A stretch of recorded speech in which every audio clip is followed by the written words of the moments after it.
नमस्कार.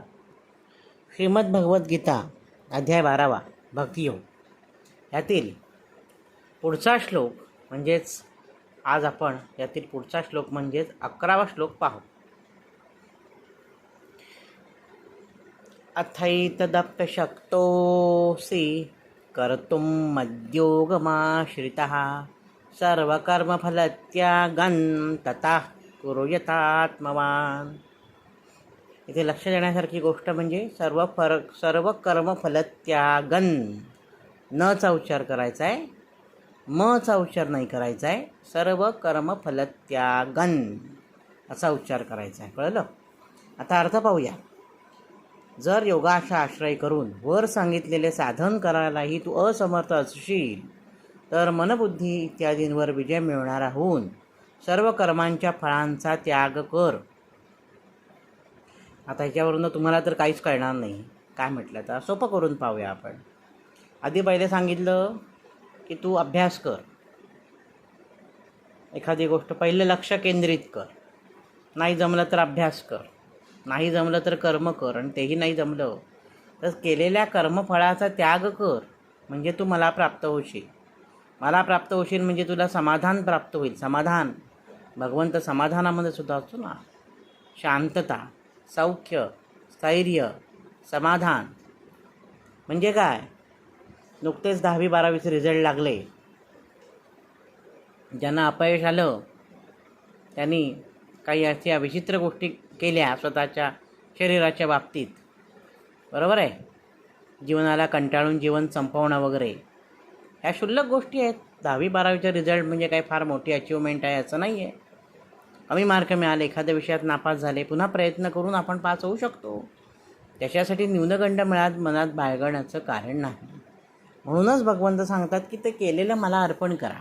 कर्म जे करताय तुम्ही, म्हणजे तुम्ही स्वयंपाक करताय तो स्वयंपाक तुम्ही मला अर्पण करा. म्हणजे कोणी आपल्याला किती छान झाला आहे हो स्वयंपाक असं नाही म्हटलं तरी दुःख वाटणार नाही, आणि कोणी कौतुक केलं तरीही आपल्याला आनंद होणार नाही.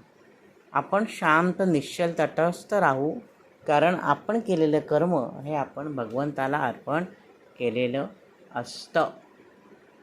बघा, म्हणजे तुम्हाला एक सोपं उदाहरण देतो. आपण जेव्हा शाळेमध्ये जातो आणि आपल्या उत्तरपत्रिका तपासून आन्सर शीट्स येतात तेव्हा त्याच्यावर आपल्या मॅडमची, सरांची सही असते. काही वेळेला आपण जर रिपोर्ट कार्ड असतो त्या रिपोर्टवर तो एक स्टॅम्प पण मारतात शाळेचा आपले मुख्याध्यापक, आणि त्याच्यावर सही करतात. बरोबर आहे? जर त्या कागदावर जर स्टॅम्प मारला तर त्या कागदाला वजन प्राप्त होतं. शिक्का मारल्यानंतर वजन म्हणजे काय?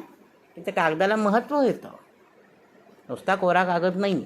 तुम्हाला मार्क मांडून दिलेले आहेत, मराठीत एवढे, इंग्लिशमध्ये एवढे, गणितात एवढे. नुसताच कागद दिला तर त्याला व्हॅल्यू असेल का, काही किंमत असेल का सांगा? नाही. त्याच्यावर तुमच्या शिक्षकांची सही असते, त्याच्यावर मुख्याध्यापकांची सही, मास्टर, प्रिन्सिपलची सही असते.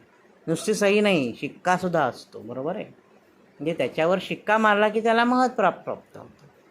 तसंच एखाद्या कर्मावर जेव्हा तुम्ही भक्तीचा ठसा उमटवता, जेव्हा तुम्ही भक्तीचा शिक्का मारताना तेव्हा त्या कर्माला अधिक महत्त्व प्राप्त होतं. मगाशी म्हटल्याप्रमाणे मी घर साफ करतोय त्याचं भगवंतासाठी करतोय. घर साफ केल्यानंतर कोणी माझं कौतुक नाही केलं तरी चालणार आहे. कोणी कौतुक करावं ह्या कर्माची, ह्याची आशा, या फळाची आशा मी धरलेलीच नाही आहे. घर साफ करणं हे माझं काम आहे, ते मी देवासाठी करतोय, कृष्णासाठी करतोय. ते कृष्णाने गोड मानून घ्यावं त्याच्यासाठी करतोय. त्याच्यामुळे बाकी कोणीही कौतुक केलं काय किंवा निंदा नालस्ती केली काय आपल्याला काही फरक पडत नाही. जेणेकरून आपल्या मनाला त्रास होणार नाही आणि आपलं मन शांत राहील. तुमचं मन शांत असेल तर तुमचं शरीर चांगलं राहील, शरीर निरोगी राहील. शरीर निरोगी असेल तर तुम्ही चांगलं काम करू शकाल. चांगलं काम केलं तर तुम्हाला चांगले पैसे मिळतील आणि आयुष्यात तुम्ही यशस्वी व्हाल. याची मूळ सुरुवात कुठून होते? तर मन आनंदी पाहिजे, मन शांत पाहिजे. ते केव्हा होईल? तर केलेलं कर्म तुम्ही भगवंताला अर्पण केलं की याच्यावर माझा अधिकार नाही, हे मी देवासाठी केलेलं आहे, असं जर तुम्ही प्रत्येक गोष्ट केली तर तुमचं मन कायमस्वरूपी शांत आणि समाधानी राहील. आपल्याला हेच भगवंत ह्या श्लोकामध्ये सांगत आहेत. आता हा श्लोक मी पुन्हा म्हणतो.